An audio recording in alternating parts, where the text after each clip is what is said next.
Assalamualaikum warahmatullahi wabarakatuh. Alhamdulillahirabbil alamin wa bihi nasta'in wa ala umuri dunya waddin. Shalatu wassalamu ala asrofil anbiya'i wal mursalin wa ala alihi wa sahbihi ajma'in. Amma ba'du. Perkenalkan, saya Fika Husna Hayati dari MI Ma'arif NU 1 Aji Barangmatan. Teman-teman semua, pada kesempatan kali ini saya akan membahas tema yang relevan dengan kehidupan kita sehari-hari, yaitu literasi digital, bijak dan cerdas dalam bermedia sosial menurut pandangan Islam. Media sosial itu sebenarnya sudah sangat dekat dengan kita sudah sering menggunakannya setiap hari, bahkan bisa dikatakan setiap waktu. Contohnya saja ada YouTube, TikTok, Instagram, dan platform-platform lainnya. Dalam bermedia sosial, bagaimana sih kita bisa menggunakannya dengan bijak? Bagaimana kita bisa menggunakannya dengan baik? Nanti kita akan bahas. Digital adalah kemampuan menggunakan teknologi, informasi, maupun kita komunikasi itu secara efektif.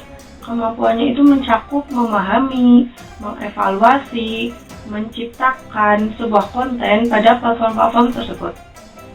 Dalam Islam, kita itu dianjurkan untuk mencari ilmu atau menambah ilmu, pengetahuan ataupun wawasannya kita, sesuai dengan firman Allah pada Quran Surat Toha ayat 114 yang artinya, "Ya Tuhanku, tambahkanlah kepadaku ilmu pengetahuan." Jadi, untuk menambah ilmu pengetahuan itu tidak hanya di media, tidak hanya di dunia nyata saja, tetapi kita juga bisa menambahkan ilmu pengetahuan melalui dunia maya, contohnya dengan media sosial. Namun, agar bermedia sosialnya kita bisa bijak, bisa cerdas, sesuai dengan ajaran-ajarannya Islam, kita harus sesuai dengan apa yang ada pada ajarannya kita. Namun, media sosial itu kan adalah sebuah alat. Jadi, seperti pada umumnya alat, bagaimana cara kita menggunakannya itu akan menentukan dampaknya akan seperti apa. Dalam Islam, kita diajarkan untuk selalu berbuat baik dan menghindari perbuatan yang dapat merugikan orang lain. Seperti sabda Rasulullah SAW yang artinya, seseorang yang beriman kepada Allah dan hari akhir, hendaklah ia berkata baik atau diam. Hadis riwayat Bukhari dan Muslim. Jadi, dalam berkata itu kita harus mempertimbangkan apakah kata-katanya itu bisa memberikan manfaat orang lain, apakah kata-katanya itu sudah jelas kebenarannya. Kalaupun belum jelas kebenarannya, tidak akan memberikan manfaat orang lain, itu lebih baik kita untuk diam saja, seperti hadis tersebut. Kurang lebih ada 6 cara bijak dan cerdas dalam menggunakan media sosial menurut Islam. Yang pertama, yaitu memilih konten yang positif. Karena di dunia maya, di media sosial banyak sekali konten-konten yang bisa konsumsi dan bisa kita sebarkan. Jadi kita harus bisa pandai-pandai menyaring apakah konten yang kita konsumsi itu bisa bermanfaat untuk kita atau tidak.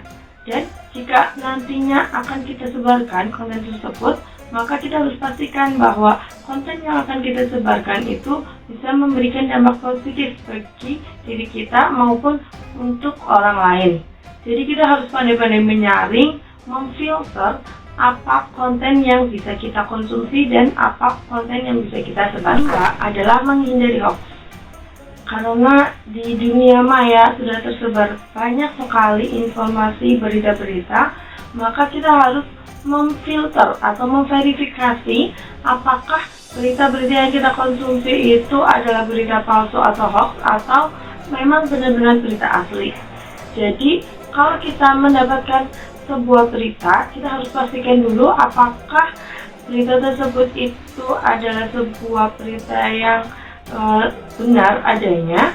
Kalaupun jika itu memang benar adanya dan perlu disebarkan ke teman-teman yang lain, di-share ke teman-teman yang lain, maka boleh kita share. Tapi kalau misalkan berita yang kita dapatkan belum terverifikasi kebenarannya, alangkah lebih baiknya tidak usah kita sebarkan. Adalah menggunakan media sosial untuk dakwah. Media sosial adalah alat yang efektif untuk menyebarkan dakwah. Gunakan platform tertentu untuk membagikan sebuah ilmu pengetahuan maupun inspirasi-inspirasi. Contohnya saja, channel YouTube LP Ma'arif Banyumas. Di channel tersebut itu menyajikan banyak sekali konten-konten yang memberikan banyak sekali pengetahuan untuk kita semua ataupun inspirasi-inspirasi yang dapat kita petik dari konten-konten tersebut. Ini menunjukkan bahwa media sosial itu bisa digunakan untuk berdakwah, membangun komunitas positif. Bangunlah di media sosial sebuah komunitas yang sekiranya itu bisa memberikan manfaat untuk kita maupun orang lain. Jadi di dalam komunitas tersebut itu akan ada interaksi yang memberikan banyak kebaikan. Kalaupun belum bisa membangun komunitas yang positif, kita bisa bergabung atau memilih komunitas-komunitas yang bisa memberikan dampak baik untuk kita. Di dalam sebuah komunitas yang positif, kita bisa berinteraksi, bisa sharing dengan teman yang lainnya dalam hal kebaikan. Mengatur waktu dalam menggunakan media sosial. Penting untuk kita mengatur waktu dalam bermedia sosial. Jangan sampai kita terjebak dalam dunia maya dan mengabaikan kewajiban kita. Contohnya, kita sudah terlalu larut scroll TikTok sampai lupa waktu berjam-jam, sedangkan kita mengabaikan kewajiban kita. Kita akhirnya menunda sholat, kita akhirnya meninggalkan interaksi dengan keluarga. Itu jangan sampai terjadi. Jadi kita harus pandai-pandai mengatur waktu kita dalam bermedia sosial. Tentukan batasannya, karena dalam dunia maya itu kita bisa larut atau kita bisa lupa waktu dalam menggunakan media sosial tersebut karena kita terlalu asik di dalam dunia maya tersebut. Menjaga etika dan akhlak di media sosial. Kita harus selalu menjaga etika dan akhlak di media sosial, terutama dalam berinteraksi kepada orang lain. Ingatlah bahwa semua perkataan atau tindakan yang kita perbuat itu akan dipertanggungjawabkan di hadapan Allah Subhanahu wa Ta'ala. Rasulullah Shallallahu Alaihi Wasallam mengajarkan kita untuk selalu berbuat baik kepada sesama, baik secara langsung maupun melalui media sosial. Hindarilah komentar yang menyakitkan, caci maki atau perdebatan yang tidak produktif. Sebaliknya, kita harus saling menghormati dan toleransi.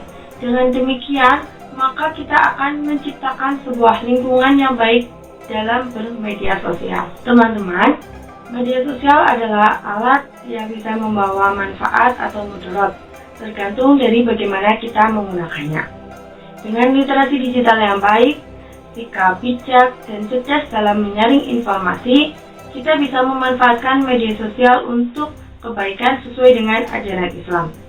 Mari kita memanfaatkan media sosial sebagai sarana untuk menyebarkan kebaikan, memperkuat ukhuwah, dan pastinya bisa meningkatkan pendidikan.